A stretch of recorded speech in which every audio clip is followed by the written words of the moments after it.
All right, well, we're still missing a bunch of people. We'll get started anyway. I've been teaching for a lot of years, and I don't think I've ever started a class on time. Apologies. We all remain resilient. So, for those of you guys who don't know me, I'm Semester Sergeant Shane Reed. I'm the Ops Superintendent for the 36 MRS. I'm a Master Resilience Instructor. Been doing that for about 5 years. Lately here, I've been doing green dot a lot. I'm like the green dot guy from the base. And I love these kinds of things because they've helped me so much throughout my career, and I love being able to give it back. So this is an interesting one. I actually completely stole this one. I'm not as smart as people think I am. I'm just really good at taking things in and finding things and regurgitating them. So don't think that I'm awesome. It's just that Sinek came up with this, and I'm delivering it. So you're welcome. All right, so this one's called Leaders Eat Last. I really like this one because he does a lot of TED Talks, and that's where I first got it from. Because it's easy to digest that kind of stuff, but it really makes you think. I did a class earlier today just kind of talking a little bit about philosophy in his books that say start with why. It's the expansion of your mind, the expansion of your understanding of the world around you. The more you can understand things, the easier it is to make connections. The more connections you make, the better you can process information, solve problems, prevent problems from happening in the first place, just respond more quickly mentally. So I find this one very tremendously beneficial. So when he teaches this, he starts off with a story. It's 2002, it's Afghanistan, and two A-10s are circling overhead doing close air support. The weather's really bad. It's nighttime, and being 2002, this is before the A-10s got their ground following radar. But they're still hanging out above the clouds, and they're just waiting for somebody to feed them. And the lead pilot, call sign Johnny Bravo, because chest and hair, and I guess he lived the part.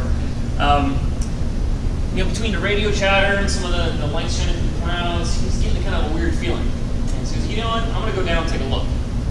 Because the radar didn't know it was down there, and that makes it really dangerous, the valleys, the mountains, there's fire. But he goes down through the clouds to take a look, and as he points his nose down and goes through the clouds, that's when the call comes through, troops in contact, need support now.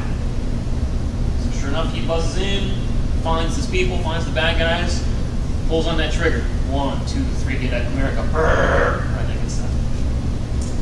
He does this, makes it come around and make another run. Brrr. Comes on one more time, brrr, now he's out of ammo. So he goes back up, finds his wingman. Hey, they need more help. But his co-pilot is looking at his weather conditions, knows the terrain is hazardous, says, nah, I don't think it's safe, I don't think it's a good idea. The troops on the ground still need him. So Johnny Bravo says, all right, form up on my wing, follow me. Because he just went down there, he knew what it looked like. And so they get about 3 feet from each other, wingtip to wingtip, and he guides his wingman in. All the way down to the target, takes those bad guys out, counting 1, 2, 3. They lay down, suppressive fire, depleted uranium, freedom, 100%. And that's a good example of leadership. They were putting themselves at risk, and when somebody else wasn't comfortable with that same level of risk, said, follow me, I will go with you. That's servant leadership, right? Because he was serving the higher good. It was protecting the troops on the ground. He was willing to sacrifice himself to save other people. That's pretty significant. It's pretty amazing, right? That's the kind of leaders we're trying to grow in our military. So it's important to study. All right, how do you create somebody like that? How do you make a Johnny Bravo? How do you get somebody that's willing to put themselves on the line? And so we study. All right, well, why do we make decisions we do? And that's kind of what this talk is all about. Is what are the chemical responses going on in our brain that make us do the things we do? Why do we have these certain chemicals? Why do they work the way they do? Because once you understand that, it explains a lot about behavior. You go, aha, I know why this is happening. So the ones we really focus on today are EDSO, dopamine, endorphins, oxytocin, serotonin. Those are all the happy chemicals. There's lots of other ones that occur in your brain, but these are the good ones. These are the ones that make you feel good, the ones you want to be more of, right? And I kind of divided into, so the endorphins and the dopamine, those are selfish chemicals. Those are ones you can get all on your own, and they're self-serving. And then the other two are more of your community chemicals, right? Serotonin, the oxytocin. So first one we'll start with is endorphins. And all these chemicals, they came from, hundreds of thousands of years of evolution to get us to the point where we have these primal instincts. These primal instincts are chemically driven through our brains. And so the first one we're talking about is endorphins, designed to mask pain. So have you ever heard like a runner's high? You like going to the gym, that feeling after you really push yourself?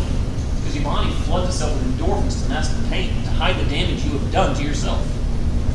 Right? And It does that because it encourages us to go out there and be a hunter. Now, human beings, we're not the strongest, we're not the smartest, we're not the fastest thing in the animal kingdom. If you go back to caveman days, trying to kill a woolly mammoth and not get eaten by a saber-toothed tiger, we're not going to win on one-on-one combat, right? We're just not built that way. What we have that makes us superior in a lot of ways is endurance, because we're being driven by chemicals like this that make us want to continue to hunt. It drives us to bring that food back to the community and makes us even want to volunteer again, because it feels good to get through runner's high. It feels good to push yourself. It encourages that kind of behavior. It encourages you to not give up. Laughter is a good one. When you laugh, you are convulsing your body. You are crushing all of your organs. You're doing all kinds of little bits of damage. That's why sometimes they say laugh so hard it hurts. Sometimes you laugh so hard you say stop, stop. Even though it feels good to laugh because it releases endorphins, it hurts for a reason. You're doing a lot of damage. It's great workout. So that's endorphins. Dopamine. Now this one's kind of cool because it gives some motivation and focus. These are like when you have a goal, you got to see something you want.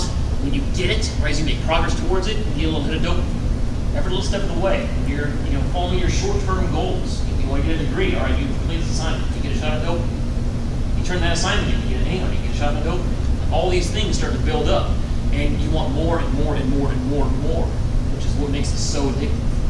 That's the one that drives you more than anything else. It keeps you singularly focused, keeps you from being distracted. So the reason we have this is if you waited until you were hungry to go get food, you'd probably starve to death. Just think caveman days, you probably wouldn't make it if you waited until you got hungry. So dopamine encourages us to form goals. I want to eat. I don't want to be hungry, so I'm going to go hunt. I'm going to go do these things. And that's going to get you the endorphins through the process, but this is what makes you want to go do it, because you're going to accomplish something. Also, writing down goals. We're very visual animals. That's why they tell you to write down your goals. Even if it's something you already did, write it down and cross it off. A little shot of dopamine. As you can progress through these things, as you realize that you have done things, you get a little hit. You always want more of that dopamine. Right? Gambling releases dopamine because as you roll the dice, there's a good chance you might win. Competition can create a release of dopamine. Also, smoking is an artificial way to release dopamine. Drinking alcohol releases dopamine. That's why these things are addictive substances. It's not necessarily the nicotine. It's not necessarily the alcohol. It's the fact that those chemicals release dopamine. So people like, when they need a cigarette, they're having a little nick fit and they're shaking, I can't work anymore, I gotta have a cigarette. They go out there and have a cigarette, they come back, they're calm, they're focused for about 50 minutes. Time to go get another hit. That's the way that works. See a lot of guys in the flight line put in, it's gonna be a long day, huh? There goes that chew. Get that nicotine. It keeps you focused. It keeps you motivated. It keeps you goal-oriented. So, about checking your cell phone. If you wake up in the morning and carry your cell phone with you around the house looking at it, you might be a cell phone addict. You might have a problem.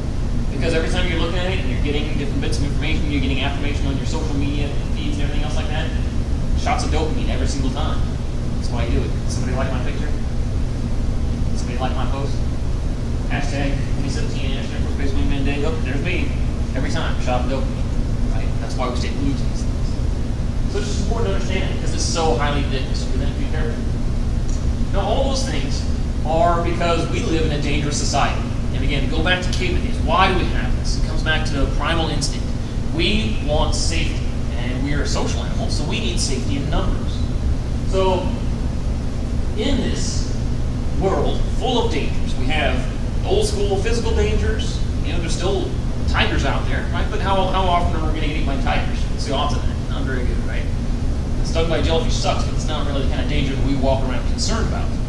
We're concerned about what's the budget doing? What's North Korea doing? What's my EPR doing? Those are all dangers in our world because that's just where society's at these days. And so, as social creatures, there is a hierarchy, and leaders' jobs are to make us feel safe, to create an environment where collectively we feel okay. I don't have to worry about all these concerns because my leader has my back. They're providing top cover like Johnny Bravo, those troops in contact, right? That's what leadership's all about. This is all these chemicals drive people to want to do those things. It's all to build a stronger society. And it's leader's job is to make us feel safe. So Leaders have a unique position in that they get to decide how big is that circle of safety, how much responsibility they're going to take on. They also get to decide who is allowed in. Who do they choose to protect? Who's allowed into the tribe? Who becomes one of us and not one of them? That's what leaders decide. Right? And they focus our energy as a group. By making us all feel safe, they take away those concerns and so that we can be more productive. If I don't have to worry about my job, because I know my job's secure, I can focus on what I know that needs to be done. But if I'm only worried about keeping my job, I'm going to do the bare minimum to keep my job, not to accomplish visions, organizational goals. Does that make sense? So leaders have to make us feel safe. So there are social chemicals. You get serotonin. Serotonin is one you get for feelings of pride and status. And wearing a Gucci pair of shoes or something, that's why they put the tags on the outside. So that you can show off that status. That's why we wear rank. Not just so you know who listens to it, but it shows status. It shows something about that. So that's what they call the leadership chemical. This is one that makes us feel good about achieving those things. And if you see other people achieving those things, you want to achieve it too. Because it's like something to look forward to. So the reason we have this is because it encourages alpha behavior. Think survival of the fittest. Who's going to be the alpha male and the alpha female? Right? So these things you want your most successful people, your strongest, your fastest, your smartest, to make more smart, fast, strong children. Because that's how society continues forward the best. And so it's interesting that this is something that you can actually get a hit of serotonin by watching other people, not just through doing it yourself. So they do like graduation commencements, things like that. People are achieving something, they're accomplishing something, and their parents feel proud because their progeny have gone and succeeded. People that do across the stage, they say thank you. They thank all the people who helped them along the way because they helped them achieve this great thing and pay it forward. That's how that whole chemical thing gets exchanged. It inspires confidence. So I put on there the axe effect. So they did a study a while back where they told people, hey, this cologne will make women want them. They had dudes spray cologne all over themselves and then go out and see how they felt. They felt more confident. Like, yeah, I smell good. The dudes that didn't have an axe effect, the guys that weren't wearing the stuff to make them smell good, were like, I'm sweating all day, I'm teaching all day, maybe I don't have what it takes. A little boy strutting out knows he feels good. Reality is it stinks. It smells like you sprayed on some cheap cologne, but it feels good. And that feeling creates a level of confidence that other people can see. And they recognize that alpha level behavior. What I think about the alphas is because this is a chemical that works out and it's something that spreads from person to person through visual cues, you can kind of tell who it is just by how you interact with folks. If you ever met somebody and you were nervous and they weren't, you were not the alpha. If you ever met somebody and they were nervous and you weren't, they were not the alpha, you were. Women who live together, not on hormone treatments or the pill or whatever, their menstrual cycles will eventually fall in line. They spend enough time together. And the reason for that is not arbitrary. It's not like they just randomly fall into a cycle. They fall into the cycle of the alpha female. Why? Well, you want the alpha female to mate with the alpha male to make the strongest, best people. That's just the way it works. It's survival of the fittest. And so that means when the alpha female is off the market, everybody's off the market. And that enhances the chance that the alphas will get together. That's why that happens. That's why it happens that way. And then all because serotonin is coursing through people's veins and is making certain things happen. So where we have a problem with this is that the leaders, being alphas, that means that they get the big piece of chicken. You ever heard that? They get to eat first. They're the first ones that get everything. Rank has its privileges, am I right, sir? Once you make it, you're supposed to get certain things. One more strike, I get my own parking spot. How cool is that, right? That's the way it works. You get certain things. You get certain benefits from being the alpha. It's good to be the king. However, it becomes a problem when people don't live up to those responsibilities. And that's where in modern society we feel so betrayed when we know that our politicians have sold us out. When we see the big banks sacrificing us as society, the ones they're supposed to be protecting. They've achieved the status, and yet they sacrifice us for their personal gain. And we feel deeply betrayed. And it's a very primal instinct. It comes from the fact that they have achieved the status. And we're okay that they have that status, as long as they fulfill their leadership responsibilities. As soon as they don't, when it really matters, that's when we feel betrayed. So I told you the alphas, they get to eat first. They get the biggest piece of chicken when times are good.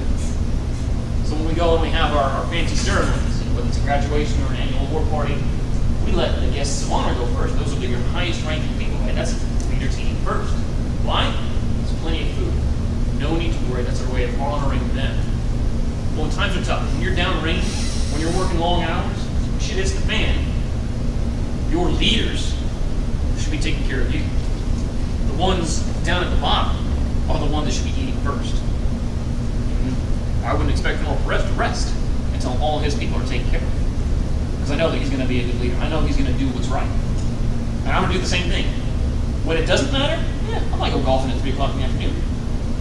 But if we're all working hard, I'm not going to let my people go home before I go. If it's the end of the year, you guys are trying to do closeout over contracting or you work in finance, are you really going to leave before your senior airmen? We're crunching all those numbers trying to get this form done right?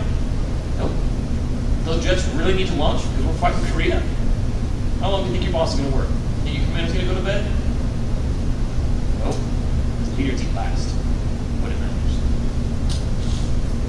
So then we get into oxytocin. This is the love drug, right? So when you're with somebody, your boo, your bae, or whatever they're saying these days, right? You get that shot. Sitting next to your friends. Anybody here sitting next to somebody you know? Raise your hand if you're sitting next to somebody you don't know. All right, but you left a little bit of space. You left a safe space between you. Even people that know each other do this sometimes, right? So all these folks that don't really know each other left space. You notice that? And people that are with each other sat close to each other. They just randomly sit across. Why? Oxytocin, right? It makes us feel comfortable to be around the people that we know, to be around people that we're comfortable with. That's why I like teaching all you people. You all are airmen. I know most of you guys. I see all you guys around. So feel like I'm okay, you're okay. Right? So the reason we have that is because, it's a good system to have human beings that work together for the collective good. And so if we're all part of the same tribe, we all have a common goal. We all want to look out for each other. And it creates a safety net.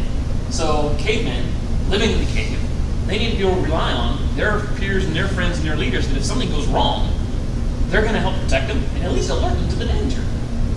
But if you don't feel that level of trust, if I can't trust you to wake me up when there's danger, then there's a problem here. There's no trust, right? So one of the ways we get it too is human contact.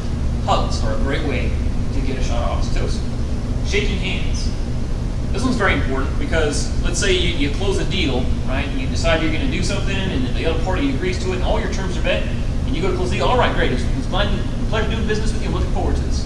And they don't want to shake their hands. Like, no, we're good.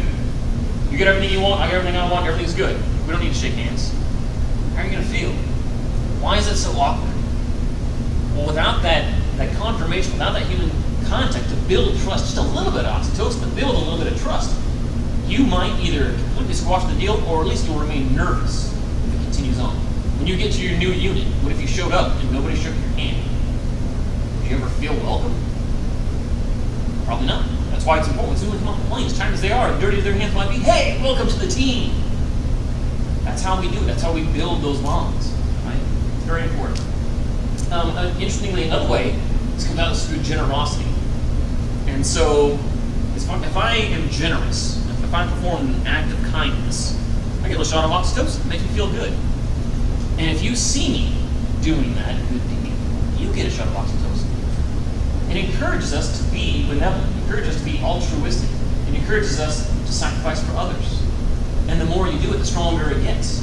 And so the more acts of kindness you do, the more it makes you want to do more acts of kindness. And it's great because this thing is not even addictive, but it is a very positive one. And when you're talking about giving stuff, it's very important to recognize that we're not talking about giving money. A leader who gives money is not really giving anything. A leader who gives their time, that's a universal currency. All of us have a finite amount of time.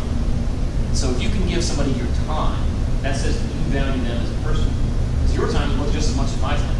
If I go volunteer an hour downtown to go paint a fence, that's way more valuable than if I gave them $1,000 towards that fence. Now that $1,000 towards the fence, I told you I donated $1,000, you can't do that on KPR. Why? You could have bought 10 pages of that. You could have got a lot more done for my $1,000 than with just me doing it. But you recognize that my time is more valuable than my money. So any leader who's more inclined to give you money than their time isn't really doing you any favors. So, on top of all these other good things you're getting out of oxytocin, it actually inhibits addiction, and it boosts your immune system. This makes you healthier. This is like one of the best drugs there is. And it's important to know that this takes time. It doesn't happen overnight. You can't get a strong shot and just be good with it. So if I told you that I met a girl 7 days ago and now we're going to get married, what do you guys say? I love her. I'm so in love. And you go, is that a good idea, bad idea? Okay. Anybody here got married in tech school? Good. What do you guys think about tech school marriages? Yeah, my wife got married to tech school, and not to me. Right? 6 weeks later, done deal. And I've seen it 1,000 times. And why? Why do we know that those are probably going to fail? Sometimes they're okay, but why are they most likely to fail? Because it takes longer than that, and we know that. So 7 days, not enough. If I told you I've been dating this woman for 7 years, you'd say you're not married, right? Why?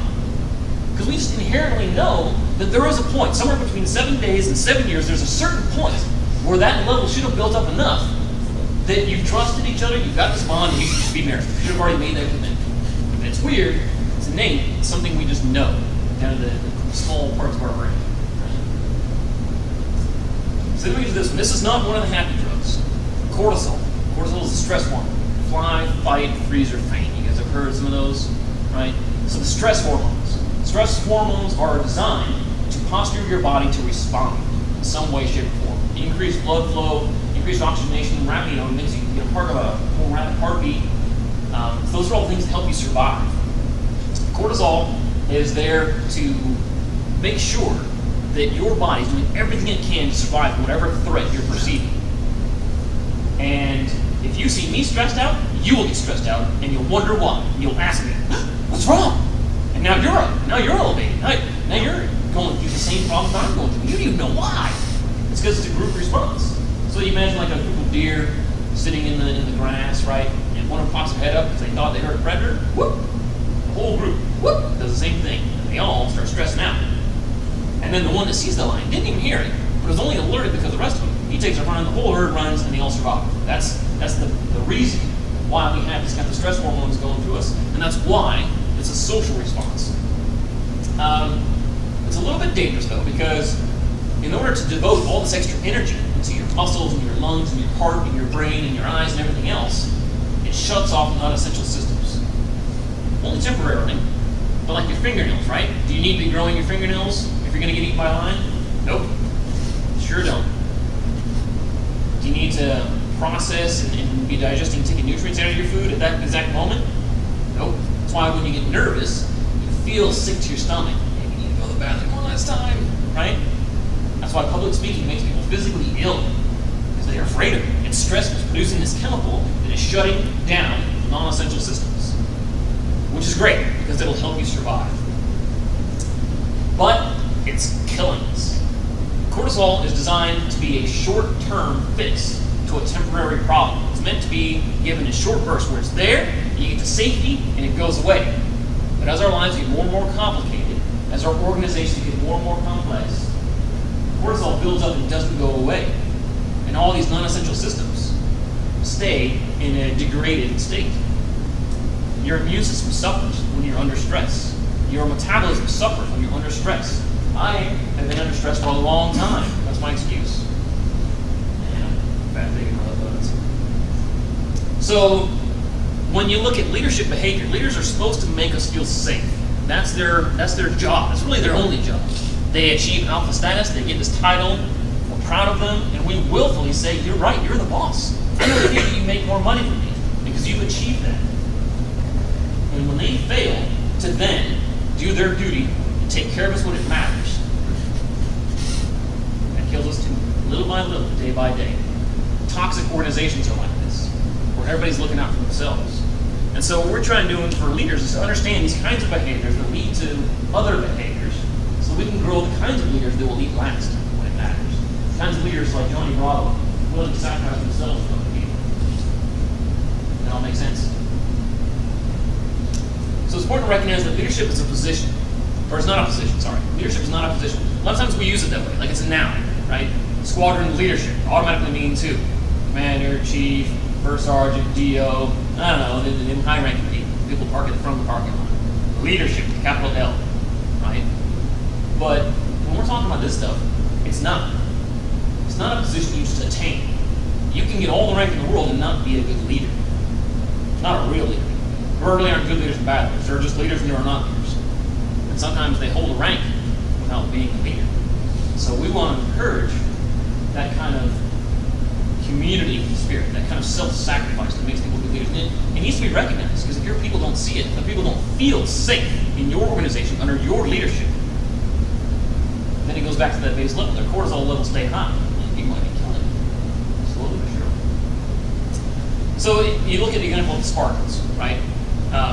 Spartan culture, famous warriors, some of the best military combatants in the history of the world, probably. A good example of how this works is they said either you die on your shield, or you come back with your shield, or you come home on it. Because if you lose your shield, the punishment was severely harsh. Because if you lose your shield in battle, you can't protect the man to your left and to your right. It's about the defense. Your shield and the protection of the rest of your team is far more important than your sword or your spear. Because they knew that they could only survive together. That's why they were able to do all the things they did at the model. So how do you do this? How do you grow this kind of behavior? Well, AA, Alcoholics Anonymous. Anybody know what step 12 is? Don't answer, it's supposed to be anonymous. So what they figured out is people who are addicts, people who go through the Alcoholics Anonymous program, they go through these 12 steps. First one is life, accept it, yeah, I have a problem. And they realize if you master all 11 stages of this recovery program, you get through all 11 steps and fail to master the 12th, you will almost certainly go back to your addiction. But if you can master the 12th, you'll be free of that disease. And the 12th step is service. It's to help another addict. That's selfless service, that's sacrifice. And that's what leadership is all about.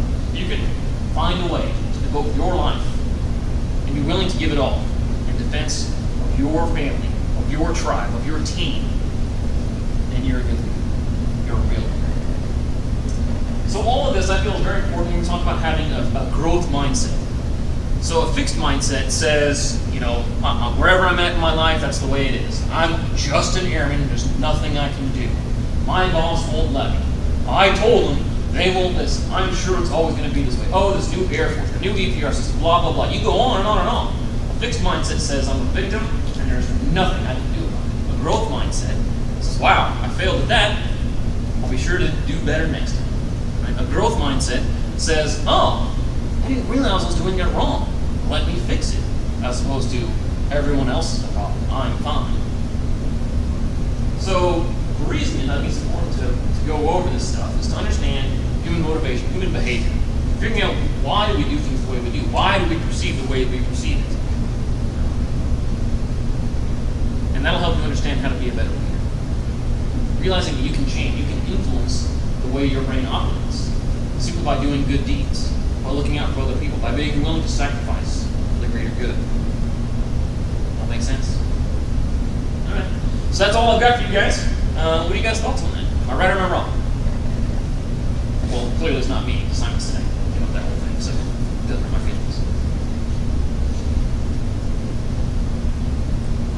Any thoughts on it? It's interesting stuff. I taught class on drug abuse, and a lot of the same chemicals come up, and really is the cause for people abusing drugs, because they get the chemicals in their brain start to get they get dependent on the feeling, but it's all related to the same chemicals. And when people have imbalances, it's the same thing. They give the medication to allow some of the other chemicals to be freed up or to flow better. So people don't realize how much your physiology actually plays into your addictions and your behavior and a lot of other things that happen. That's why a lot of times in your medical questionnaires, they ask you your family history. Does many in your family have addictions, have trouble abusing drugs? Because that might make you more at risk to the same kinds of things. And give you that Tylenol 3, the Percocets, whatever, for your wisdom teeth. So, it's very true.